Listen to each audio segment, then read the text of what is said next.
नमस्कार प्रिय विद्यार्थियों, आप लोगों का फिर से एक बार स्वागत है।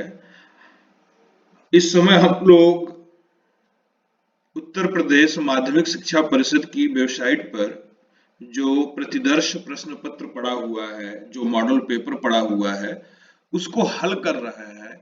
और इस क्रम में पहले वीडियो में हम लोगों ने खंड क को हल किया, जिसमें 50 नंबर के प्रश्न थे। अब अगले 50 नंबर के प्रश्न खंड ख में है। ये खंड इसी प्रकार से विभाजित हुए हैं जैसे कि 2-3 साल पूर्व जब दो अलग अलग पेपर होते थे, तो खंड ख का जो भाग है वो सेकंड पेपर में होता था और क का जो भाग है वो फर्स्ट पेपर में प्रथम प्रश्न पत्र में होता था। अब यहाँ पर संस्कृत से प्रश्न है पहला, 8वां प्रश्न है। आप लोग देख सकते हैं कि अंक का विभाजन किस प्रकार से हुआ है। यहाँ पर 2-5 है और प्रश्न है कि दिए गए संस्कृत गद्यांशों में से किसी एक का ससंदर्भ, मात्राएं बड़ी गलत है, प्रतिदर्श प्रश्न पत्र है लेकिन फिर भी ये देखिए यहाँ पर भी मात्रा में गलती है। करें ससंदर्भ हिंदी में अनुवाद कीजिए। और यहाँ पर पैराग्राफ दिया हुआ है, तो जिन बच्चों ने ध्यान से पढ़ा होगा वो आसानी से पहचान सकते हैं। महामना मालवीय पाठ से यह पैराग्राफ है, जिसमें बताया गया है कि महामना विद्वान वक्ता धार्मिक नेता बेटा करें कि महामना जो थे वो विद्वान वक्ता थे, धार्मिक नेता थे और एक पटु पत्रकार थे। और उनका जो सर्वोच्च गुण था वह जन सेवा का गुण था। वो जहां पर भी लोगों को दुखी देखते थे, अत्यंत शीघ्र उनकी सहायता के लिए जाकर उपस्थित हो जाया करते थे। इस प्रकार की बेटा विशेषताओं को इसमें बताया गया। और अथवा करके जो दूसरा है, यह जातक कथा शीर्षक पाठ से है। बेटा संस्कृत में जो आपके पाठ है उनका जब आप संदर्भ लिखेंगे तो पाठ का नाम, पाठ का जो शीर्षक है वो महत्वपूर्ण है, इसमें कोई लेखक नहीं होता है। ठीक है, जातक कथा पाठ से है, जिसमें आप लोगों ने बेटा पढ़ा है, तो इसमें जो दूसरा भाग है जिसको नृत्य जातक नाम से किया गया है, वहां सर ये पैराग्राफ है। अब बेटा अगर पूरा अनुवाद करेंगे तो बड़ा समय लगेगा। ठीक है, अब अगले में देखते हैं, उसी प्रश्न 8 का ये ख है। इस ख में भी प्रश्न के अंक उसी प्रकार से विभाजित हैं 2 और 5 में। 2 अंक संदर्भ का, देखिए यहाँ पर संदर्भ सही लिखा हुआ है, और 5 अंक अनुवाद का। जब बेटा आप अनुवाद करते हैं तो मैंने कई बार कहा है कि हमेशा भावानुवाद होता है। सशब्द अनुवाद कर पाना थोड़ा कठिन होता है, खास करके उसको करने से अर्थ स्पष्ट नहीं हो पाता है, इसलिए हमें भावानुवाद करना चाहिए। तो ये जो है बेटा ये भी जातक कथा से ही है और इसके पहले वाले भाग से है, जिसको उलुक जातक नाम से वहां पर इंगित किया गया है। इसमें बेटा आप लोगों ने पढ़ा है कि न मैं रोचते भद्रम। यहाँ पर बेटा जब उल्लू को राजा बनाया जा रहा था, तभी ये कौवा खड़ा होता है और कहता है कि मुझे ये पसंद नहीं है। ये उल्लू पसंद क्यों नहीं है? क्योंकि राज्याभिषेक के समय खुशी के अवसर पर इसका मुख इतना, अक्रुद्ध अवस्था में इसका मुख इतना भयावह दिख रहा है, तो जब यह क्रोधित होगा तब न जाने कैसा दिखेगा। अब अगला देखते हैं अथवा करके। ये सुभाषित रत्नानी पाठ से है। ये पाठ बड़ा इंपॉर्टेंट है, आप लोगों के लिए बड़ा महत्वपूर्ण है। इसमें बेटा कह रहे परोक्षे कार्य हंतारम प्रत्यक्षे प्रियवादिनम। कह रहे बेटा जो परोक्ष में पीठ पीछे काम बिगाड़ता हो और प्रत्यक्ष में सामने होने पर प्रिय बोलता हो, ऐसे मित्र को हमें क्या करना चाहिए? छोड़ देना चाहिए। जिस प्रकार से हम ऐसे कुंभ को, ऐसे घड़े को छोड़ देते हैं जिसके अंदर, इसके ऊपर मुख पर क्या हो, दूध लगा हो लेकिन अंदर विष भरा हो, तो ऐसे घड़े को हम ग्रहण नहीं करते, ऐसे कुंभ को हम ब्रजेत तादृशम मित्रम, यानी उस मित्र को ऐसे ही छोड़ देना चाहिए जैसे विष से भरे हुए उस घड़े को जिसके मुख पर दूध लगा हो। ऊपर थोड़े से दूध को लेकर हम क्या करेंगे जब अंदर जहर ही है, विष ही है। अब प्रश्न नंबर 9, इसमें बेटा मुहावरों और लोकोक्तियों से प्रश्न होता है। प्रश्न के का जो पूर्णांक है वो 2 है, लेकिन एक एक अंक में विभाजित है। एक चूंकि इसमें देखिए पूछा क्या है, इसको पहले देख लेते हैं। करें निम्नलिखित मुहावरों में से किसी एक का अर्थ लिखकर वाक्य में प्रयोग करिए। बात समझ में आ गई ना? क्या कह रहे हैं, मुहावरे का पहले अर्थ लिखना है, फिर उसका वाक्य में प्रयोग करना है। तलवार की धार पर चलना, खतरे उठाना, संकट में पड़ना, ये इसका अर्थ हो गया। वाक्य प्रयोग आप लोग अपने अनुसार कर सकते हैं। टका सा जवाब देना, मना कर देना किसी काम के लिए, मना कर देना ये क्या है, टका सा जवाब देना। दाल में काला होना, कुछ संदिग्ध होना, कुछ गलत होना। नमक मिर्च लगाना, बात को बढ़ा चढ़ाकर प्रस्तुत करना। जब आप अर्थ लिखेंगे मुहावरे का तो आप 1 नंबर के अधिकारी हो जाएंगे। इनमें से किसी एक को करना है। और जब आप उसका वाक्य प्रयोग करेंगे तो आपका 2 नंबर हो जाएगा। ध्यान रखिएगा बेटा, प्राय ये होता है बच्चे अर्थ का वाक्य प्रयोग कर देते हैं। परीक्षा के समय इतना दबाव होता है आप में कि आप क्या करते हैं, अर्थ का प्रयोग कर देते हैं। जैसे बेटा टका सा जवाब देना, अब मना कर देना, तो आप लोग कहते हैं कि रमेश ने सुरेश से पैसे मांगे तो उसने टका सा जवाब दे दिया। आप ये लिख सकते हैं, ये सही होगा। लेकिन आप लोग क्या करते हैं, उसने मना कर दिया ये लिख देते हैं। जब ऐसा लिखते हैं तो गलत हो जाता है। तो ऐसी गलतियों से बचना है हम लोगों को। अब अगला प्रश्न है बेटा, निम्नलिखित शब्दों के संधि विच्छेद का सही विकल्प चयन करें। बेटा शब्द दिया हुआ, उसके संधि विच्छेद के जो विकल्प हैं 4, उनमें से जो सही विकल्प है उसको आपको चुन लेना है। पहला शब्द है तथापि। यह बेटा पहला जो है तथ धन अपि नहीं हो सकता है, ठीक है, क्योंकि आ की जो मात्रा आई वो फिर आएगी नहीं। तथा धन अपि ये सही विकल्प है, बाकी सारे विकल्प क्या हैं, गलत है। आप पहचानेंगे कैसे, इसके लिए बेटा कुछ चीजें आप लोगों को पहले से बताई गई हैं कि ऐसा स्थान जहां पर आपको लगे कि यहाँ पर संधि हो रही, आप वहां से उसको अलग अलग करके फिर उस शब्द के दोनों हिस्सों को परखिए कि ये सार्थक है या नहीं है, और मिल करके वही अर्थ दे रहे हैं या नहीं जो अर्थ वास्तव में इस शब्द का होता है। अब आगे देखते हैं बेटा, परमेश्वर, पर ईश्वर। बेटा पर ईश्वर नहीं हो सकता, ठीक है। अगर इसकी संधि करेंगे पर धन ईश्वर तो क्या हो जाएगा, परेश्वर, मन नहीं आएगा, ठीक है।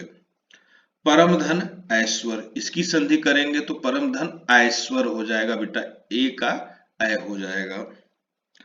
परम धन ईश्वर ये सही विकल्प है। और परे धन मेश्वर बेटा तो ये तो पूरी तरह से गलत लग रहा है, ठीक है।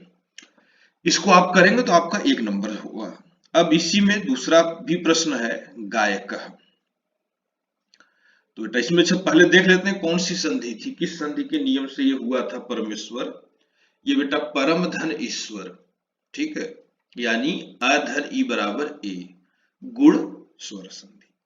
इसी प्रकार से जो गायक है ये किस संधि से है, सारे विकल्पों को देखते चलते हैं। तो बेटा जो पहला विकल्प है ग धन आयक, ये गलत है। उसके बाद गा धन यकह, यह भी गलत है। गय धन अकह, यह विकल्प सही है।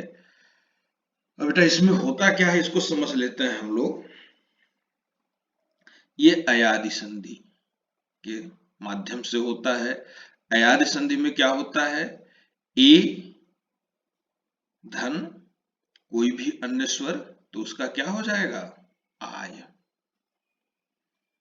अय धन कोई भी स्वर ऐसे इतर हो, ठीक है, तो वहां पर क्या हो जाएगा, अयादि संधि। आगे हम लोग देखते हैं बेटा, विभक्ति से प्रश्न है कि दिए गए निम्नलिखित शब्दों की विभक्ति और वचन है। तो पहला शब्द है बेटा आत्मनः,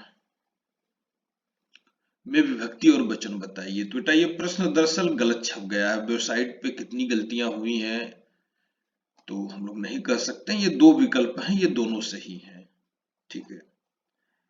इसी प्रकार से नाम नाम तो ये भी नाम नान लिखा था, लेकिन इसको जब हम नाम नाम कर दे रहे हैं तो सही हो जा रहा है। तो इसमें क्या हो जाएगा, षष्ठी बहुवचन।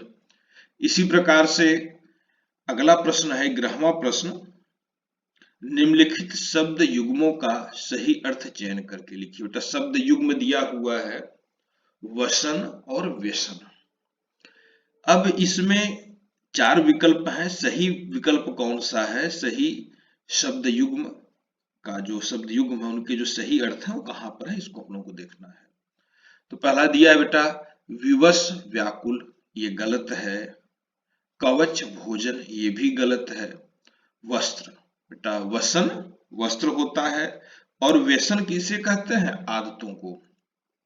हालांकि बेटा आगे चल के व्यसन शब्द नकारात्मक आदतों के लिए यानी बुरी आदतों के लिए रूढ़ हो गया है, लेकिन इसका मूल अर्थ यही है।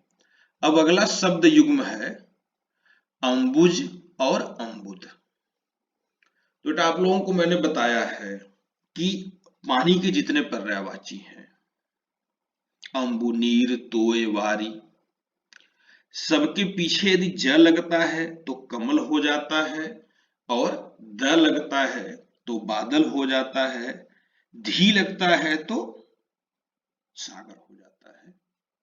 तो अब इससे हम लोग बेटा अर्थ को निकाल सकते हैं। अंबुज का सही अर्थ क्या होगा, कमल, और अंबुद का सही अर्थ होगा बादल। तो विकल्प सी इसमें सही है। 1 नंबर का प्रश्न है, एक एक नंबर के प्रश्न है बेटा, लेकिन अच्छाई इन प्रश्नों में यह है कि सही होंगे तो आपको पूरा नंबर देंगे, और गलत होंगे तो कुछ नहीं देंगे, उसमें फिर आप किसी भी तरह से अंक के अधिकारी नहीं होंगे। ऐसे प्रश्न बहुत ज्यादा है, तो इस चीज का आप लोग ध्यान रखिए, अच्छे से पढ़ाई करिए, चीजों को समझिए। आगे बेटा निम्नलिखित शब्दों में से किसी एक शब्द के 2 अर्थ लिखिए। बेटा ये 4 विकल्प हैं, सबके क्या करने हैं, 2-2 अर्थ लिखने हैं। जैसे बेटा अंबर है, अंबर का वस्त्र, इससे लिखना तो बड़ा कठिन होगा, चलिए इसको छोड़ देते हैं, लिखेंगे नहीं इसको, हम लोग इसको मिटा देते हैं फिलहाल, क्योंकि इस तरह से तो लिखना बड़ा कठिन हो जाएगा। अंबर का वस्त्र और आकाश। पट, पट का बेटा पर्दा, आवरण, वस्त्र, ठीक है। इसके बाद विधि, विधि शब्द का अर्थ बेटा ब्रह्मा, कानून, किसी कार्य को करने की पद्धति। इसी प्रकार से नाग, हाथी, सर्प, तो ये अनेकार्थी हो गए। अब इसके बाद हम लोग देखते हैं बेटा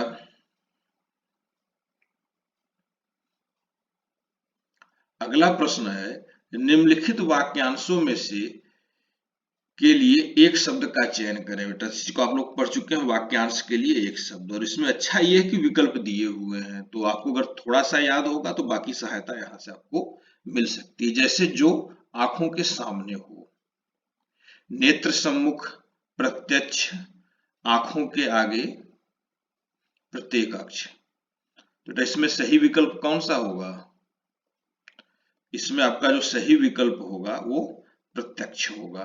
जो आंखों के सामने है वो क्या है, प्रत्यक्ष है, और जो आंखों के सामने नहीं है वो क्या है, परोक्ष है।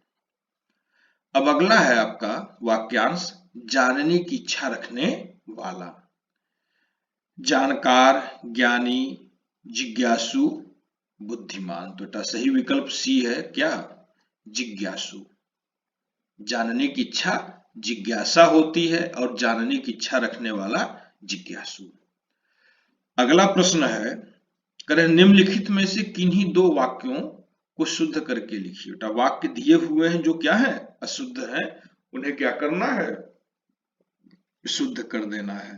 पहला देखते हैं, तुम तो कुर्सी पर बैठे हैं। अब देखिए बेटा ये वाक्य जो है ये आरंभ में एक वचन में चल रहा है, जबकि अंत में बैठे हैं बहुवचन। तो यहां पर या तो बेटा हम तुम को बदल दें, तुम की जगह क्या कर दें, लिख दें आप।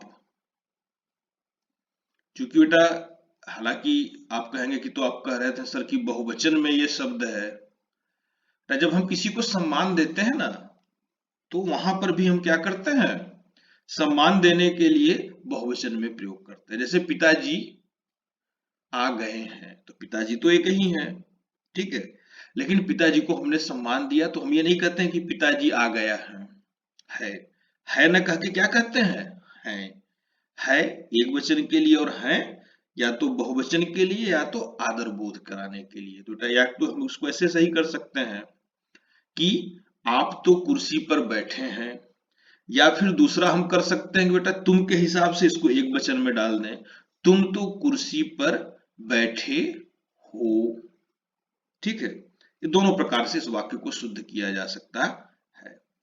अगला हम लोग देख रहे हैं, इस सरोवर में अनेकों कमल खिले हैं। अब बेटा अनेक शब्द का बहुवचन नहीं हो सकता है, अनेक खुद क्या है, बहुवचन को दिखाता है, तो यहां पर क्या हो जाएगा, इस सरोवर में अनेक कमल खिले हैं, अनेक का अनेकों नहीं बन सकता है। इसी प्रकार से बेटा सम्मेलन में, अब यहां पर देखिए कवयित्री शब्द लिखा हुआ है, ये गलत है बेटा, आप लोगों को बताया गया है ये कवित्री लिखा है, जबकि मूल शब्द क्या होता है, कवयित्री। इसी प्रकार से यहां पर लिखा हुआ है कृपया अनुमोदन करने की कृपा करें, तो बेटा यहाँ पर कृपया और कृपा दोनों एक साथ आ गया है, ये भी दोष है, इसको अधिक पद दोष कहते हैं, यह भी गलत है, ठीक है। कृपया अनुमोदन करें या फिर अनुमोदन करने की कृपा करें, यानी या तो हम इसको काट दें या फिर इसको काट दें, किसी एक को हटा देंगे तो हमारा वाक्य शुद्ध हो जाएगा। तो बेटा देखिए मूल चीजें क्या है वाक्य शुद्धि करने में, कि वचन के आधार पर गलतियां होती हैं, शब्दों की वर्तनी को लेकर के गलतियां होती, तमाम ऐसे शब्द हैं, जैसे यहाँ पे कवित्री शब्द है जिनकी वर्तनी शुद्ध नहीं लिखी जाती, उसको लेकर के गलतियां, तो इस प्रकार की जो गलतियां हैं उनको यहाँ पर आपके सामने इंगित किया गया है कि आप इन पर ध्यान देंगे तो क्या होगा, कर लेंगे। अधिक पद दोष, जैसे यहाँ पर कृपया और कृपा आ गया, या फिर जैसे वाक्य देता है कि आज रविवार का दिन है, तो बेटा रविवार या दिन दोनों में से किसी एक का प्रयोग कर लीजिए, यानी या तो अगर वार लिख रहे हैं तो दिन की आवश्यकता नहीं है, तो क्या कहेंगे, आज रविवार है, क्योंकि वार शब्द का अर्थ दिन ही होता है। इसी प्रकार से बेटा महादेवी वर्मा एक महान या महत्वपूर्ण महिला कवयित्री है, तो बेटा जो कवयित्री होगा वो महिला ही होगा, कोई पुरुष तो कवयित्री हो नहीं सकता है, तो ये अलग से महिला लिखने की आवश्यकता नहीं है। इस प्रकार के जो पद होते हैं वो अधिक पद दोष में माने जाते हैं, इस तरह की जो गलतियां होती हैं वो न हो। अब हम लोग प्रश्न नंबर 12 में देखते हैं, तो प्रश्न नंबर 12 के 3 खंड हैं क ख ग, ये आपका काव्य शास्त्र से प्रश्न है, यानी रस छंद अलंकार से प्रश्न है, और यहाँ पर 2-2 नंबर के प्रश्न है, 1 नंबर परिभाषा का, 1 नंबर उदाहरण का। यहाँ पर देखिए बेटा वीर रस और हास्य रस का स्थायी भाव लिखना है, पूरी परिभाषा नहीं लिखनी है, स्थायी भाव पूछा गया है, उत्साह और हास्य ये आप लिख देंगे, ठीक है, जिसकी परिभाषा लिखेंगे, दो अथवा है तो दोनों में से किसी एक को करना है। फिर इसी प्रकार एक उदाहरण यहाँ पर लिख देंगे। अगला प्रश्न है बेटा कि श्लेष अथवा उत्प्रेक्षा अलंकार का लक्षण, लक्षण परिभाषा लिखनी है आपको, अथवा उदाहरण लिखे बेटा। ये अथवा यहाँ पे देखिए बहुत सी गलतियां हो रही है बेटा, इस पेपर में बहुत गलतियां हैं, जरूर माध्यमिक शिक्षा परिषद की वेबसाइट पर है, बड़े जिम्मेदार लोग हैं, लेकिन गलतियां बहुत की हैं बेटा, ठीक है। तो ये लक्षण और होना चाहिए था, अथवा नहीं, यहाँ पर भी बेटा वही चीज है कि उदाहरण अथवा, तो ऐसा नहीं, यहाँ पे और शब्द होना चाहिए। देखिए जैसे इसमें लिखा हुआ है ना, लक्षण तथा उदाहरण लिखे, तो यही चीजें यहाँ पर भी होनी चाहिए थी। तो आपको क्या करना है, पहले उस अलंकार की परिभाषा लिखना है, उसका लक्षण लिखना है, और उसका एक उदाहरण जो आपको अच्छे से याद हो उसको लिख दीजिए। आगे हम लोग देख रहे हैं बेटा दोहा अथवा सोरठा, छंद का मात्रा सहित लक्षण तथा उदाहरण लिखें। तो बेटा आपको पहले लक्षण उसका लिखना है, परिभाषा देनी है और फिर उदाहरण लिखना है। और एक आशा की जाती है कि आप वहां पर जो उदाहरण लिख रहे हैं उसके ऊपर उन मात्राओं की गिनती भी कर दीजिए, जिससे एग्जामिनर को ये लगता है कि आपको सारी चीजें पता है। और चूंकि बेटा प्रश्न में भी पूछा हुआ है कि मात्रा सहित, तो मात्रा सहित लिखना अच्छा है। अब प्रश्न नंबर 13 है। प्रश्न नंबर 13 बेटा, इसमें दो पत्र हैं आपको लिखने के लिए। तो आप लोगों को पहले भी बताया गया कि आपको 3 तरह के पत्र आते हैं।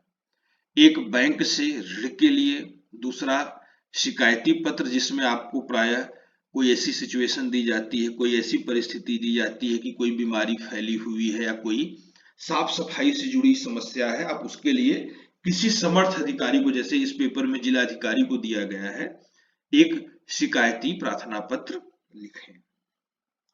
इसके अलावा बेटा जो तीसरी कैटेगरी है आप लोगों के प्रश्नों में एप्लीकेशन की, प्रार्थना पत्र की, वह नियुक्ति के लिए, नौकरी के लिए, जिसमें तक आपको किसी इंटर कॉलेज में परिस्थिति दी जाती है कि इंटर कॉलेज में आपको क्या करना है, लिपिक पद के लिए आवेदन करना है।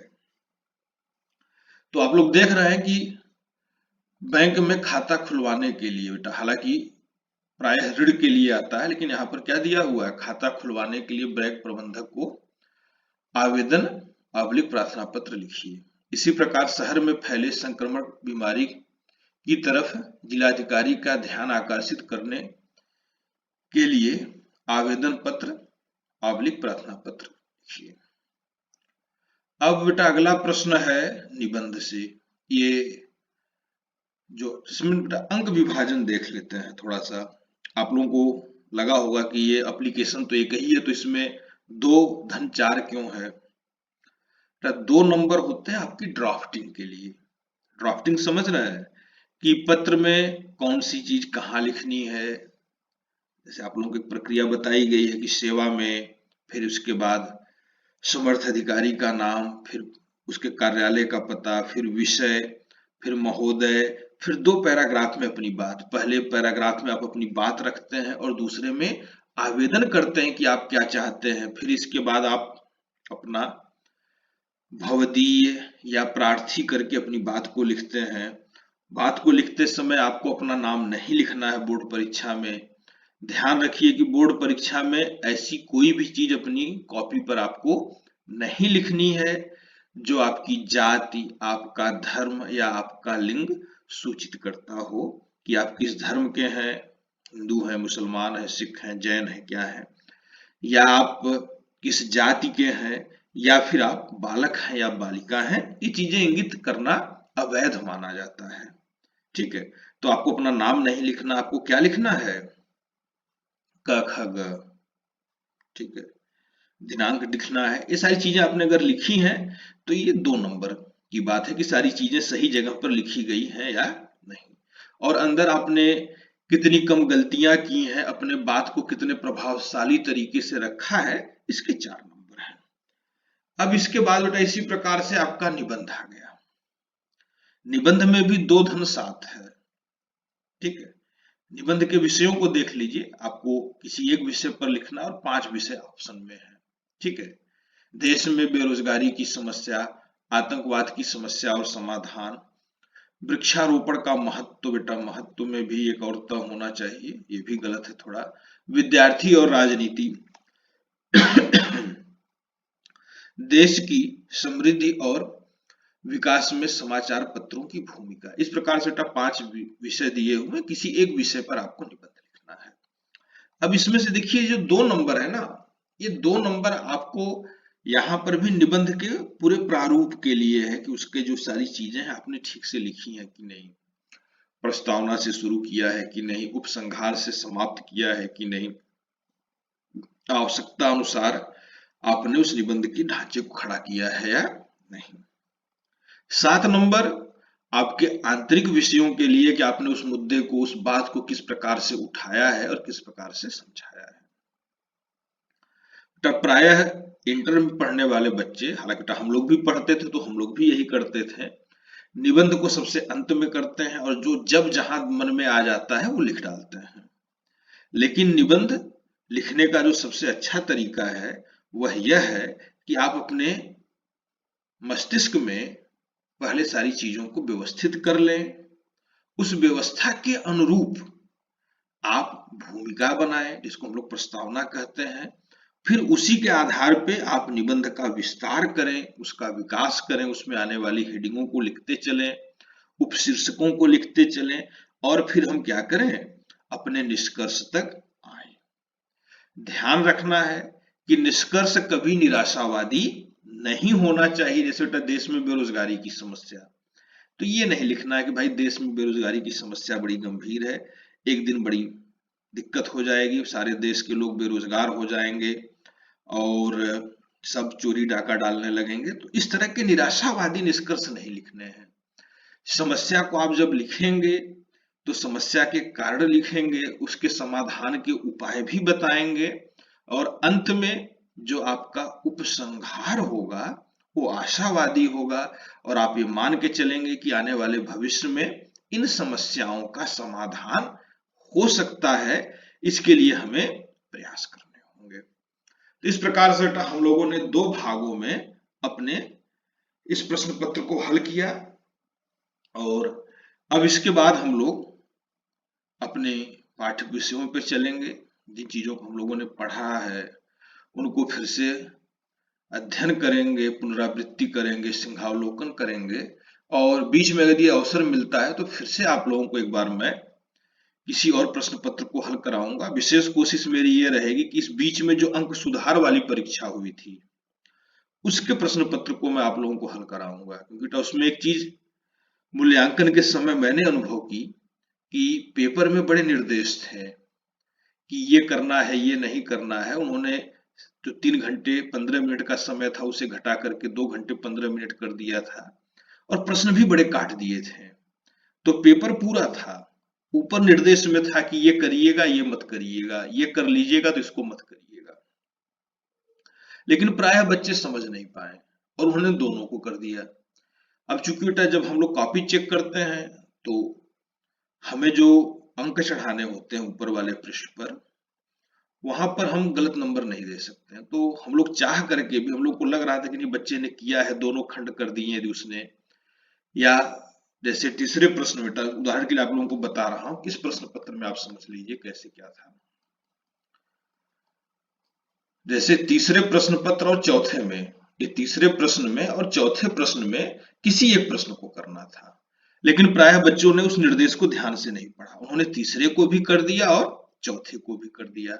अब यहाँ पर उनका जो समय लगा उसके कारण अंत में जाते जाते अंतिम प्रश्न को, निबंध को या पत्र लेखन को नहीं कर पाए, क्योंकि समय तो बड़ा कम कर दिया गया था ना, 2 घंटे मात्र दिए गए थे। तो ऐसे में अब हमने जब तीसरे नंबर पे उनके अंक चढ़ा दिए तो चौथे पे हम नहीं चढ़ा सकते, क्योंकि हमें ये पता है कि बोर्ड का जो निर्देश है उसने कहा कि भाई तीसरा या चौथा कोई एक ही चेक करिए। तो इसमें बच्चों की बड़ी हानि हुई।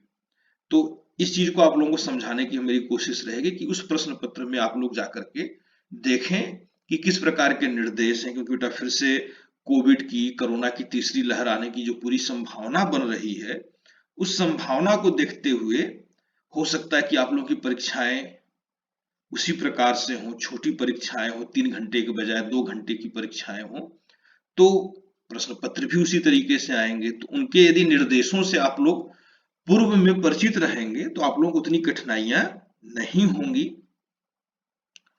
तो फिलहाल तो अभी ये वीडियो समाप्त हो रहा है। अब आगे हम लोग अगली कक्षा में अध्ययन करेंगे। धन्यवाद। जय हिंद।